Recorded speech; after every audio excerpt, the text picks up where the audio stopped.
पतिं सुरगुरुं वन्दे जगत्कारणं वन्दे पन्नगभूषणं मृगधरं वन्दे पशूनां पतिं वन्दे सूर्यशशाङ्कवहिनयनं वन्दे मुकुन्दप्रियं वन्दे भक्तजनाश्रयं च वरदं वन्दे शिवं शङ्करम् ॐ मृत्युञ्जयाय रुद्राय नीलकण्ठाय शम्भवे अमृतेशाय शर्वाय महादेवाय ते नमः।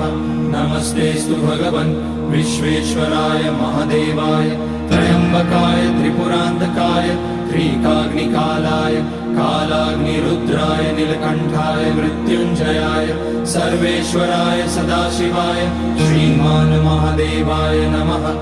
ॐ नमः शम्भवाय च मयोभवाय च नमः शङ्कराय च मयस्कराय च नमः शिवाय।